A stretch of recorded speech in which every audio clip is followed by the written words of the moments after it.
Conakry le 19 juin 2019. Mesdames, Messieurs, merci de l'attention et bienvenue dans cette édition. Dans voici le sommaire. Les préparatifs des prochaines élections législatives au centre de discussion entre les commissaires de la CENI et le groupe des 5. Les résultats obtenus au cours des échanges rassurent les partenaires techniques. Mariage précoce et excision, des pratiques qui persistent dans la savane. À Kourala, de nombreuses jeunes filles sont forcées en mariage avant l'âge de la puberté. Le phénomène inquiétant. Et puis le débat universitaire sur la Constitution, l'exposé animé au campus de Foulaya à Kilia. L'initiative vise à associer étudiants et enseignants au projet de changement constitutionnel.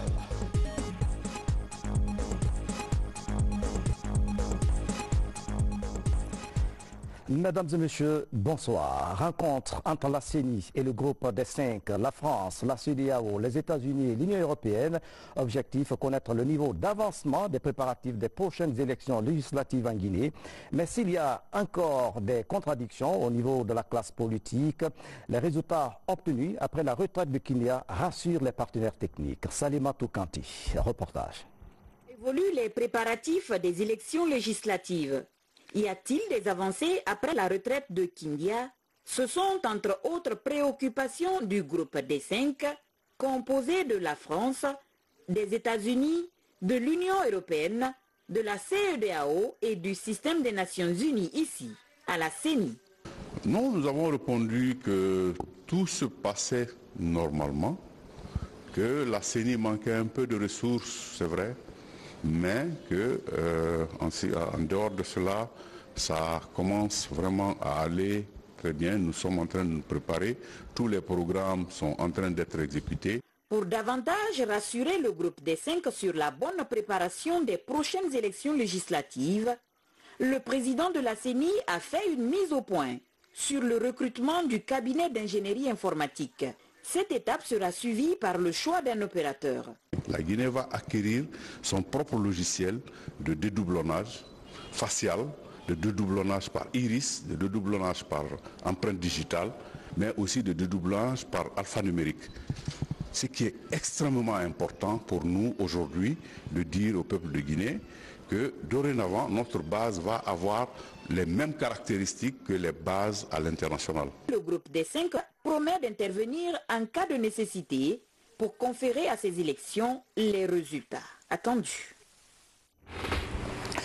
Audience à la primature. Le Premier ministre, chef du gouvernement, a successivement reçu une délégation française. L'entretien a porté sur le renforcement de la coopération entre Paris et Conakry. Ensuite, Dr Ibrahima Kassouri Fofana s'est entretenu avec l'ambassadeur de Grande-Bretagne qui était venu lui faire ses adieux après 4 ans de mission bien remplie dans notre pays. Suivez le compte-rendu signé de Hadi Kamara. Ministre entouré des ministres de l'administration du territoire, de la sécurité et de certains membres du cabinet de la primature.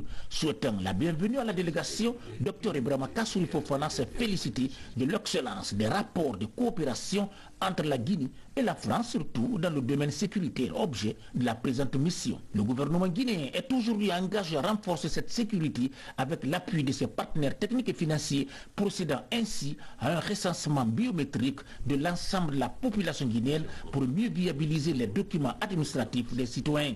Toute chose que la délégation française a hautement appréciée et s'est engagée à y apporter son expertise. Faire un point sur l'ensemble des coopérations que nous avons entre la France et la Guinée sur le domaine de compétences qui est le mien, celui du ministère de l'Intérieur, c'est-à-dire toutes les questions de sécurité. Nous avons énormément de coopération en matière de sécurité intérieure, de sécurité civile avec les forces guinéennes. Et cette coopération, nous allons la poursuivre et l'enrichir. C'est important pour nous compte tenu de la qualité de la relation qui nous lie à la Guinée, qui est un pays ami et avec lequel nous souhaitons avoir une coopération qui demeure durable, forte comme elle l'est actuellement. Et puis nous avons aussi discuté des questions de réforme de l'état civil qui sont en cours.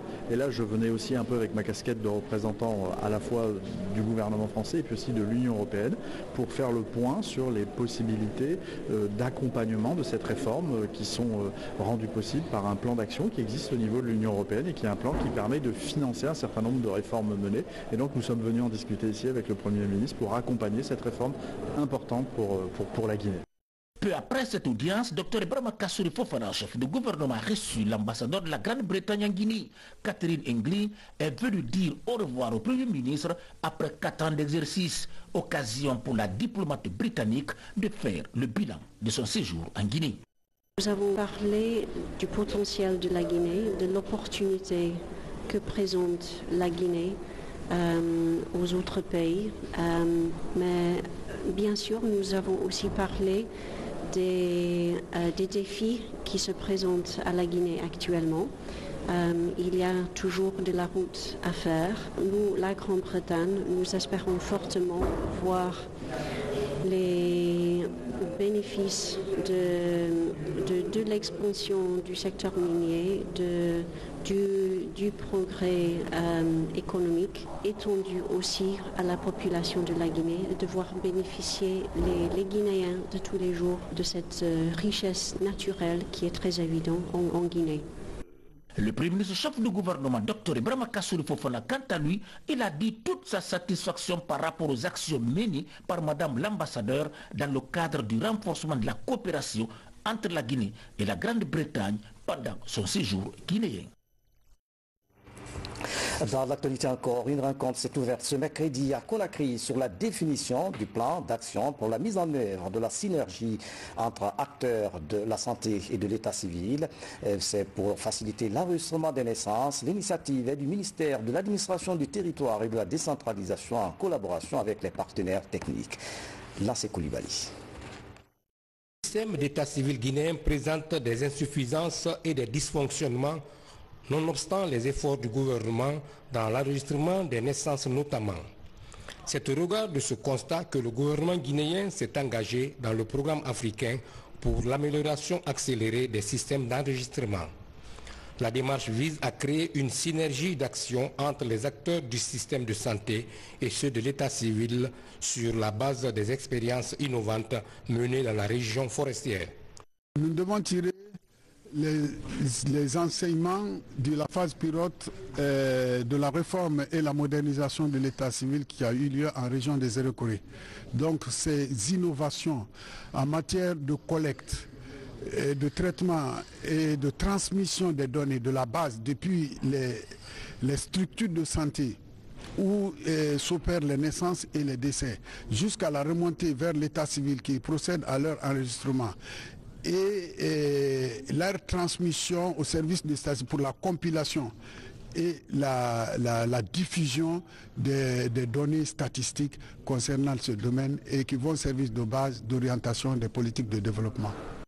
Le ministère de l'administration du territoire et de la décentralisation bénéficie du soutien de l'UNICEF et de l'Union européenne. Des partenaires qui, après l'évaluation des premières, saluent l'engagement des autorités à tous les niveaux. Le premier droit de l'enfant, c'est d'avoir un nom et une nationalité. Et donc ce nom et cette nationalité sont définis très souvent par l'acte de naissance, d'où l'importance pour les enfants vraiment d'être enregistrés à la naissance. Et ça permet vraiment de les protéger de la plupart de leurs droits. Si les enfants ne sont pas enregistrés, ils ne comptent pas au niveau de l'État, ils ne sont pas citoyens. S'ils ne sont pas enregistrés, comment savoir quel âge a une fille avant de se marier? Donc ça permet aussi de prévenir le mariage des enfants.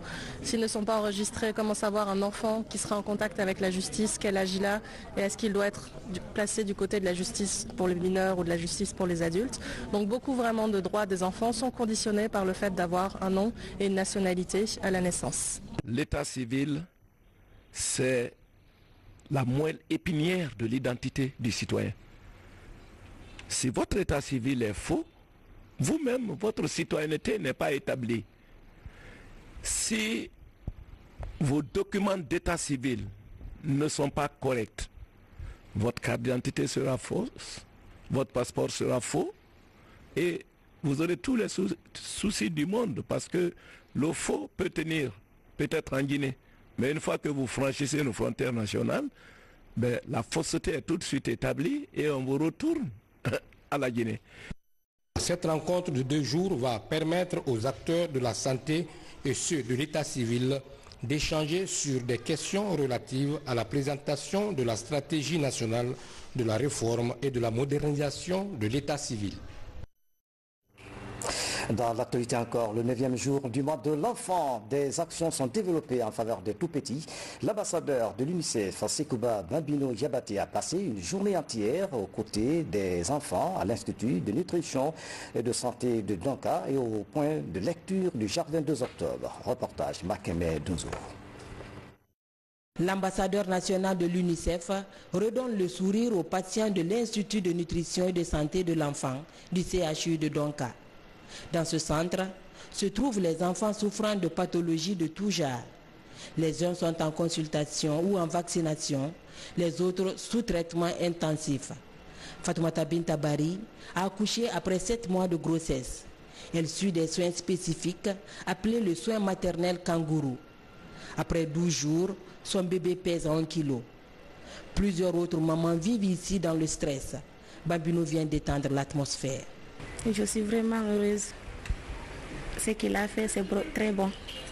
Il a fait tout ce que les Guinéens préfèrent faire aussi. Je suis vraiment contente pour lui. C'est vraiment gentil de sa part. Toutes les malades que je suis venu les voir aujourd'hui, ils étaient tous contents, malgré qu'ils ont des mal au cœur. Ça m'a fait vraiment plaisir au cœur. Mais quand j'ai vu certains enfants dans quelques états vraiment pitiables, vraiment ça m'a fait mal au cœur. Donc franchement, je dirais à tout le peuple, je dirais à toute la Guinée de venir vraiment aider nos enfants. Surtout j'ai vu les enfants malades aujourd'hui, c'est vraiment pitiable. Après quelques instants passés avec les pensionnaires de l'INSEE du CHU de Donka, l'artiste retrouve d'autres enfants dans un tout autre cadre. Au point de lecture du Jardin 2 octobre, les enfants s'épanouissent à travers les livres. Je suis très contente de le voir aujourd'hui ici. Je dirais à mes amis de bien parler à ses parents, de leur faire entrer à l'école, de les supplier et bien prendre le livre comme leur ami et lire tous les jours, apprendre les leçons. Depuis 2008, Sekouba Bambino Diabaté accompagne les institutions internationales dans les programmes humanitaires. Bambino participe à plusieurs activités pendant ce mois dédié à la petite enfance. À l'approche des grandes vacances, le premier ambassadeur national du Fonds des Nations Unies en Guinée est encore attendu sur le terrain de la lutte contre les mutilations génitales féminines.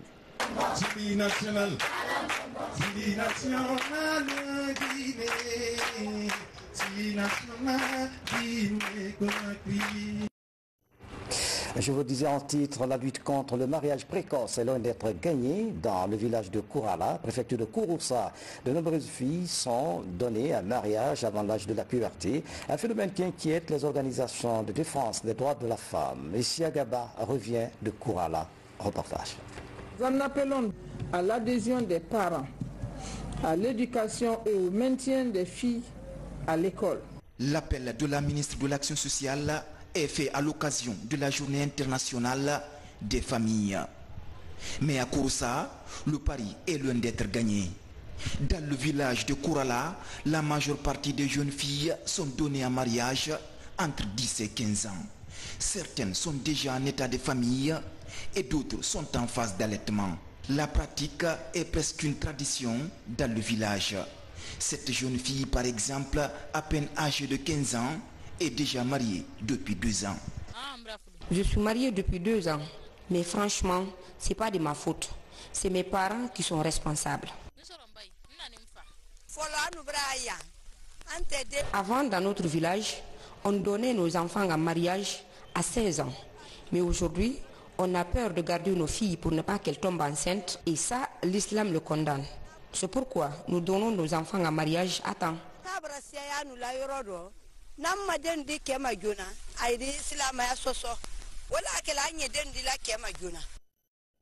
La majorité de ces filles ne sont pas à l'école, donc elles ne savent ni lire ni écrire.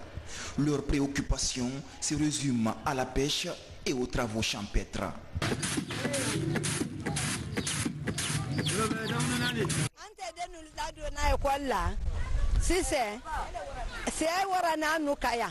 Quand on envoie nos enfants à l'école, on aura trop de dépenses à faire.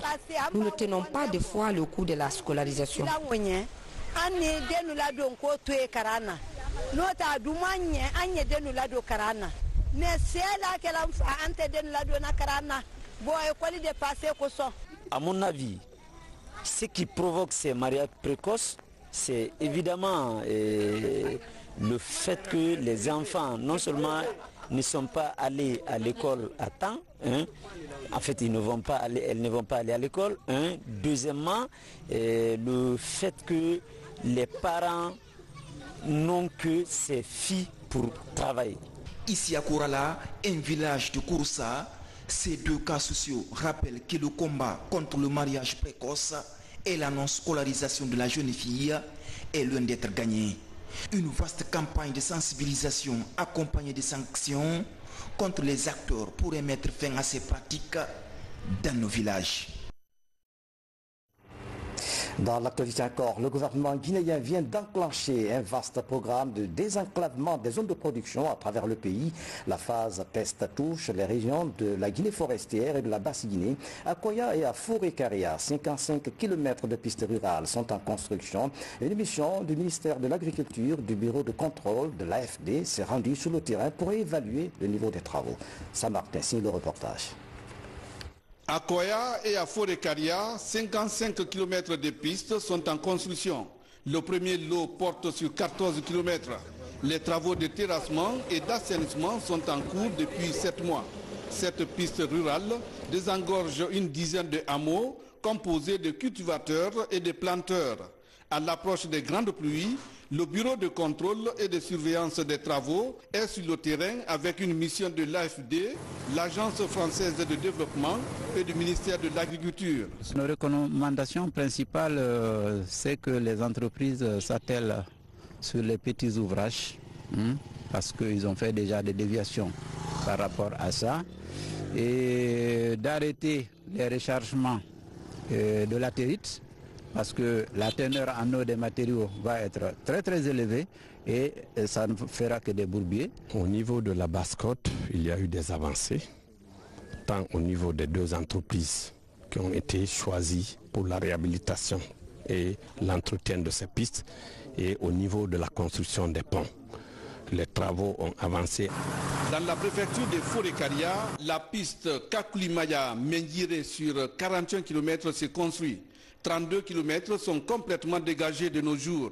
Une digue est construite sur le trajet. Elle traverse les estuaires de la mangrove de Kakossa.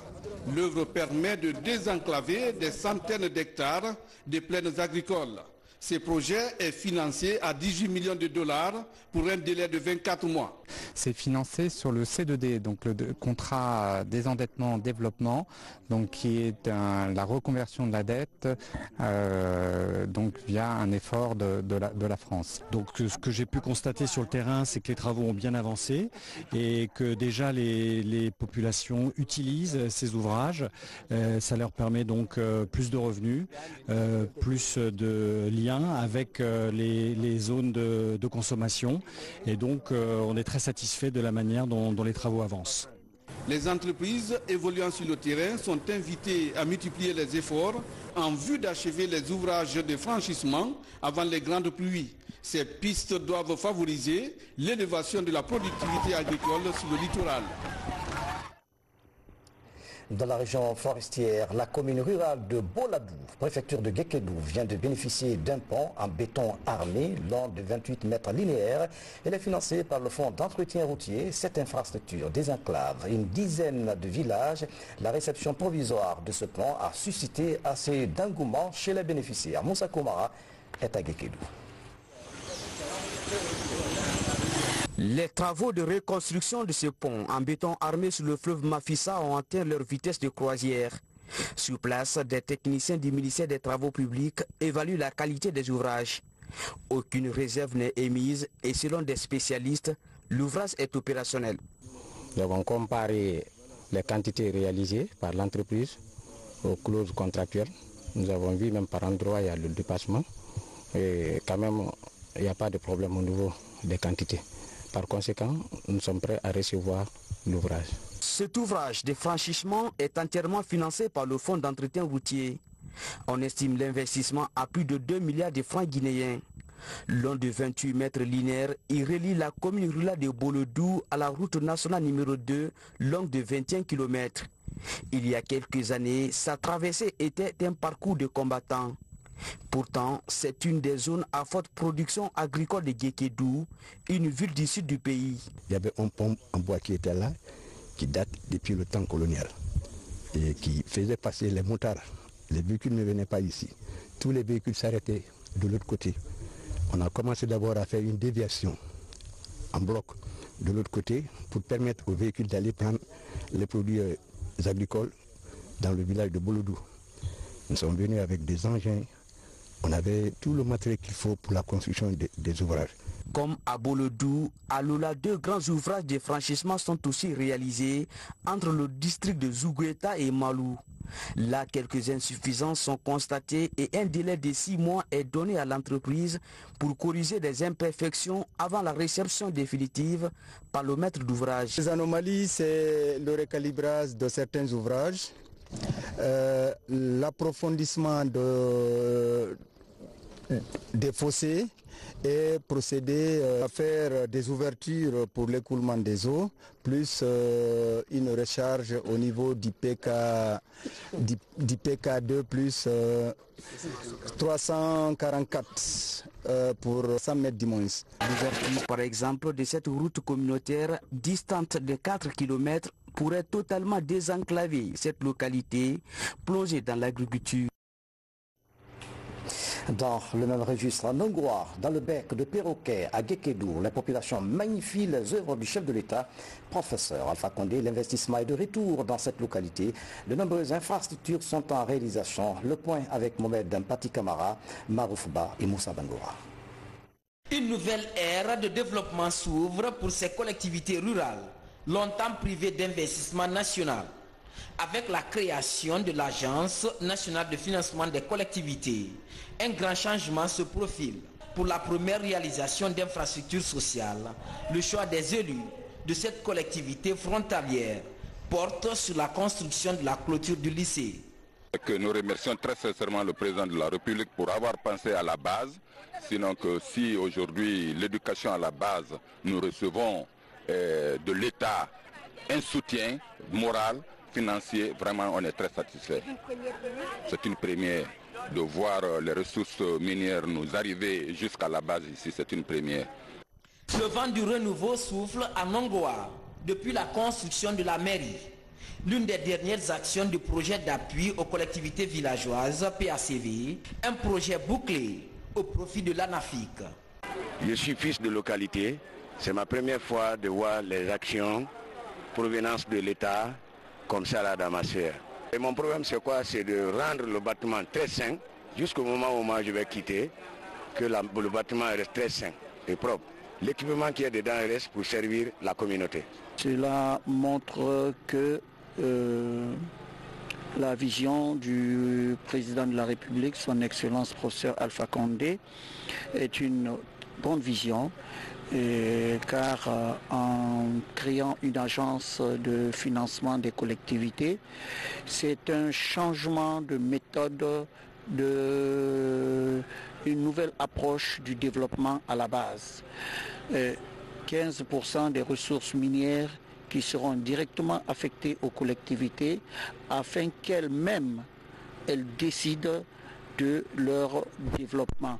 Comme dans cette localité au sud du pays, d'autres zones seront dotées d'infrastructures de base pour marquer une volonté politique d'émergence.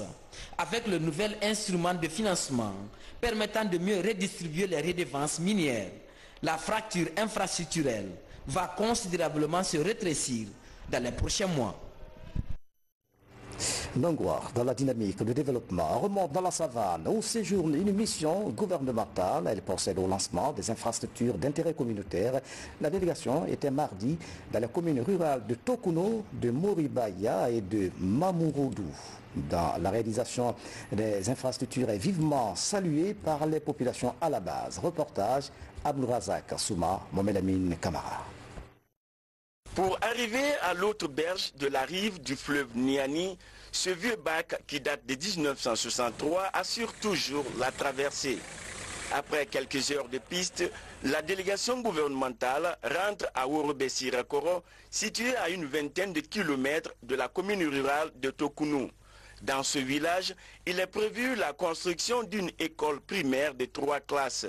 L'édifice viendra remplacer ces 2 salles de classe détruites par les grandes pluies. Cela fait 2 ans maintenant, les enfants de cette localité ne sont pas allés en classe. Au chef-lieu des sous-préfectures de Morbaya et de Tokounou, la mobilisation est de taille pour la réception du projet d'infrastructure dans les collectivités.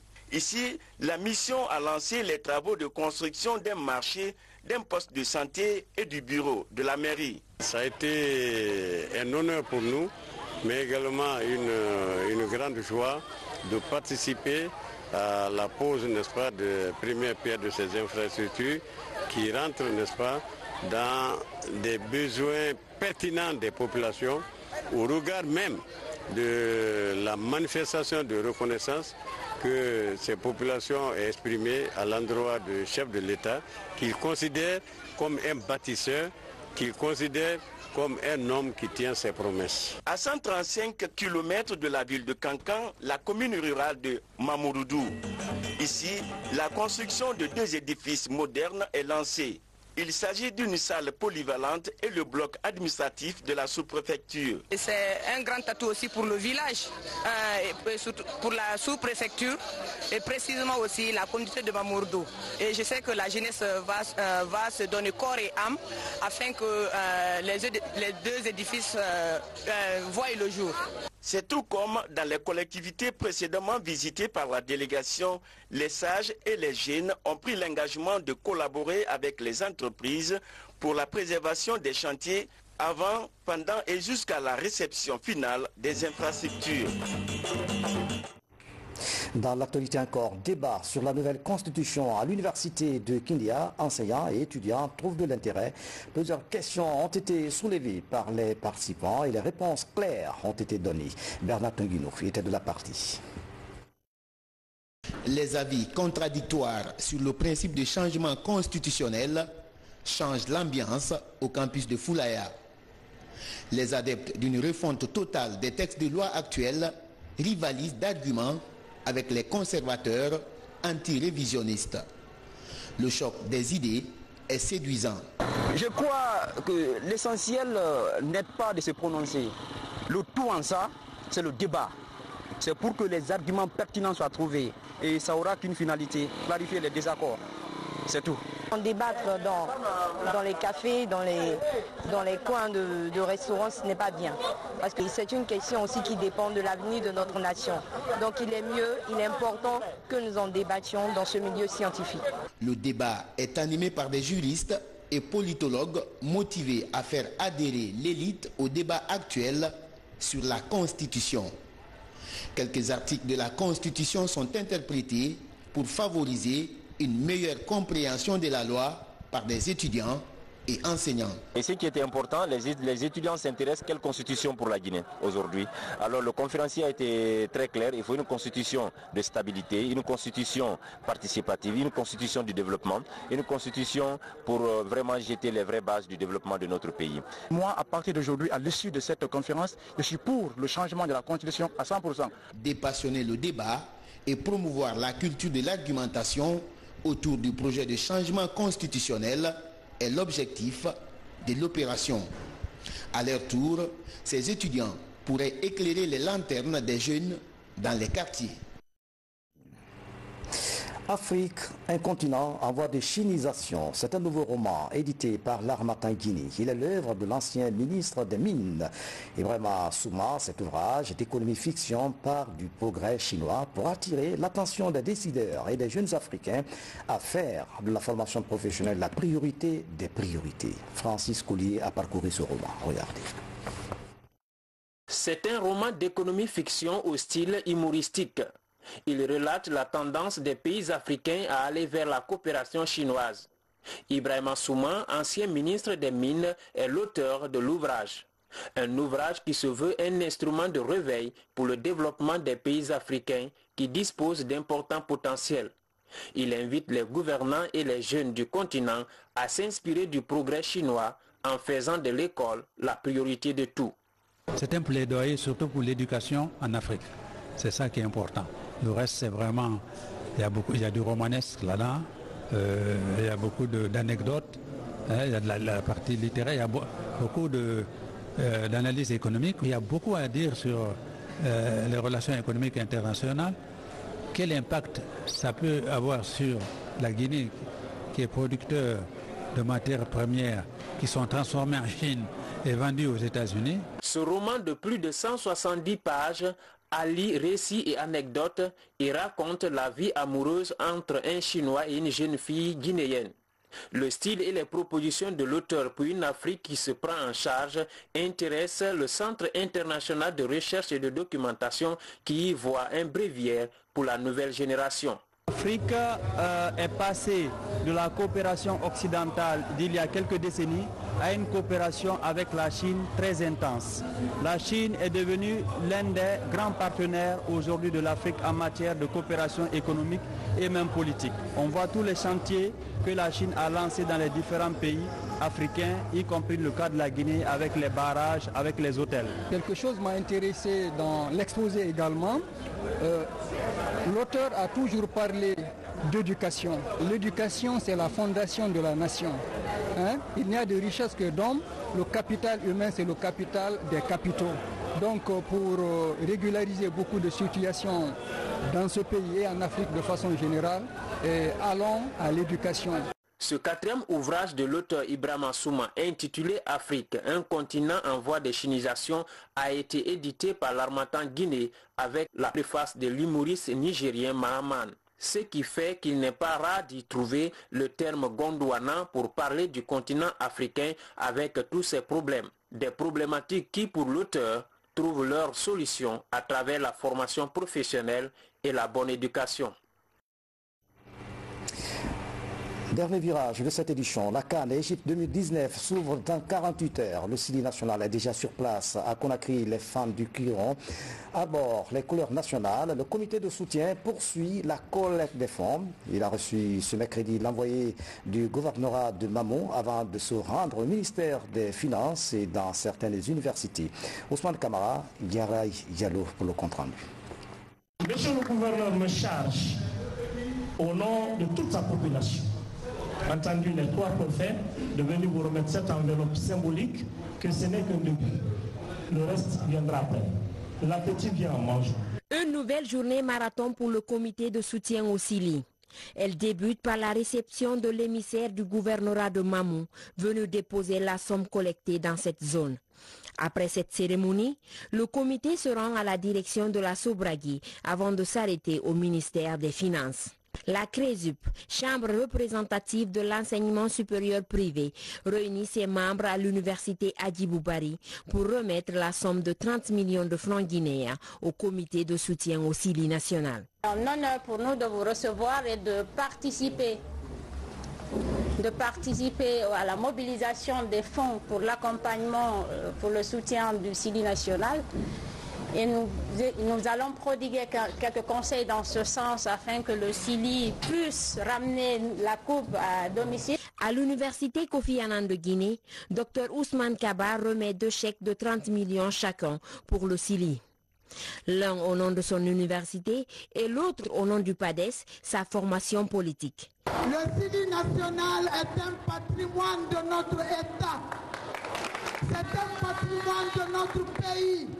Le Sili national, c'est comme le palais du peuple. Le Sili national n'a pas de couleur politique. La direction de MTN Guinée offre à son tour 50 millions de francs guinéens en guise de soutien. MTN, à travers ses prières, accompagne l'équipe nationale et que MTN est un supporter officiel du Sili national pour cette édition Égypte 2019. Cette journée marathon du comité de soutien au Sili s'est achevée au ministère des investissements publics privés. La chef de cabinet a, au nom de son ministre, remis une enveloppe financière pour nos représentants en Égypte. Voilà, c'est la fin de cette édition à tous. Merci de nous avoir suivis. Excellente soirée, où que vous soyez dans le monde. À demain.